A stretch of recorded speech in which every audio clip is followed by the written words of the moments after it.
সুপ্রিয় শিক্ষার্থী বন্ধুরা, বাংলা শিক্ষায়তন ইউটিউব চ্যানেলে তোমাদের সকলকে স্বাগত জানাই।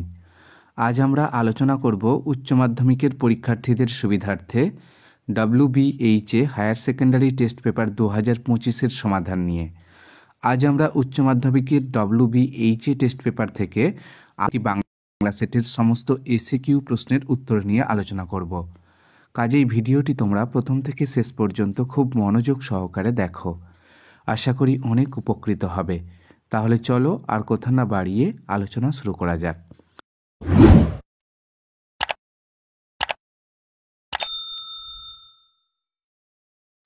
পেজ নম্বর A27, WBHA inter school test 10। 2 দাগের প্রশ্ন, অনধিক 20টি শব্দে প্রশ্নগুলির উত্তর দাও। 1 × 12 = 12। 2.1 দাগের প্রশ্ন, মনিবের ধান যাইতো তুই কাঁদিস কেন? কথাটি কে বলেছে? মনিব কে? উত্তর লেখো। কথাটি বলেছেন সাধনবাবু। এখানে মনিব বলতে সতীশ মিস্ত্রির কথা বলা হয়েছে। 2.2 দাগের প্রশ্ন, মৃত্যুঞ্জয়ের বাড়ির অবস্থা শোচনীয়। তার বাড়ির অবস্থা শোচনীয় কেন? উত্তর লেখো। মৃত্যুঞ্জয় অফিসে না গিয়ে ফুটপাতবাসী নিরন্ন মানুষের সঙ্গে দিন কাটায়। তার স্ত্রী অর্ধাহারে শয্যাশায়ী। ছেলেমেয়েরা অবহেলায় খিদেই কাঁদে। তাই তার বাড়ির অবস্থা শোচনীয়। 2.3 দাগের প্রশ্ন, একটি মেয়ের কণ্ঠে শোনা যায়। মেয়েটি কোন গান গাইছিল? উত্তর লেখো। মেয়েটি মালতী লতা দোলে গানটি গাইছিল।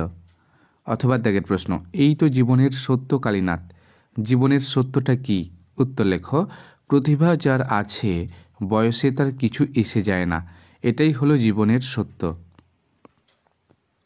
2.4 দাগের প্রশ্ন, আর তার নিচ দিয়েই তো একটা রাস্তা আছে, রাস্তাটার নাম কি? উত্তর লেখো। বিভাব নাটকে উল্লিখিত এই রাস্তার নাম ছিল মণি সমাদ্দার লেন। অথবা দাগের প্রশ্ন, দিলুম তোকে বকশিস দিলুম। কে কাকে বকশিস দিয়েছিলেন? উত্তর লেখো। নাট্য অভিনেতা রজনীকান্ত চট্টোপাধ্যায় থিয়েটার দলের কর্মী রামব্রিজকে 3 টাকা বকশিস দিয়েছিলেন। 2.5 দাগের প্রশ্ন, এসেছে সে ভোরের আলোয় নেমে। কার নেমে আসার কথা বলা হয়েছে? উত্তর লেখো। জীবনানন্দ দাশের শিকার কবিতায় সুন্দর বাদামি হরিণটির ভোরের আলোয় নেমে আসার কথা বলা হয়েছে। 2.6 দাগের প্রশ্ন, ক্রন্দনরতা জননীর পাশে কবিতাটি কোন কাব্যগ্রন্থ থেকে গৃহীত? উত্তর লেখো। কবি মৃদুল দাশগুপ্তের ধানক্ষেত থেকে নামক কাব্যগ্রন্থ থেকে ক্রন্দনরতা জননীর পাশে কবিতাটি নেওয়া হয়েছে। 2.7 দাগের প্রশ্ন, বহুদিন শহরেই আছি। শহরে থেকে বক্তা কি উপলব্ধি করেছেন? উত্তর লেখো। আমি দেখি কবিতায় কবি শক্তি চট্টোপাধ্যায় দীর্ঘকাল শহর জীবনে বন্দি থেকে অনুভব করেছেন নগরায়নের আগ্রাসনে কিভাবে সেখান থেকে সবুজের অলঙ্কার হারিয়ে যায়। 2.8 দাগের প্রশ্ন, ঘুমহীন তাদের চোখে হানা দেয়। কাদের চোখে কি হানা দেয়? উত্তর লেখো। কয়লা খনির অবসন্ন শ্রমজীবী মানুষদের নিদ্রাহীন চোখে ক্লান্তির দুঃস্বপ্ন হানা দেয়। 2.9 দাগের প্রশ্ন, রাজারা কি পাথর ঘাড়ে করে আনত? কবির এ প্রশ্ন কেন? উত্তর লেখো। যে কোনো স্থাপত্য কীর্তি রাজারা নিজের হাতে গড়ে তোলেন না।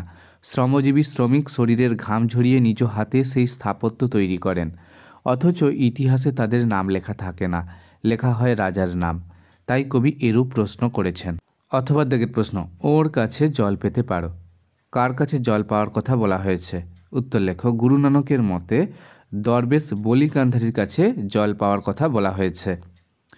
2.10 দাগের প্রশ্ন, মুখের মান্য বাংলায় স্বরধ্বনি ও ব্যঞ্জনধ্বনির সংখ্যা কত? উত্তর লেখো। মুখের মান্য বাংলায় স্বরধ্বনির সংখ্যা 7টি এবং মুখের মান্য বাংলায় ব্যঞ্জনধ্বনির সংখ্যা হলো 30টি। 2.11 দাগের প্রশ্ন, সঞ্জননী ব্যাকরণ কাকে বলে? উত্তর লেখো। সমস্ত বাক্য কিভাবে সঞ্জাত হয় তার সংবাদ যে ব্যাকরণ দেয় তাকে বলা হয় সঞ্জননী ব্যাকরণ। 2.12 দাগের প্রশ্ন, ডিকশনারি শব্দটি কবে কোথায় পাওয়া যায়? উত্তর লেখো। 1853 খ্রিস্টাব্দে ডিকশনারি শব্দটি পাওয়া যায় স্যার থমাস এলিয়েটের ল্যাটিন ইংরেজি অভিধানে।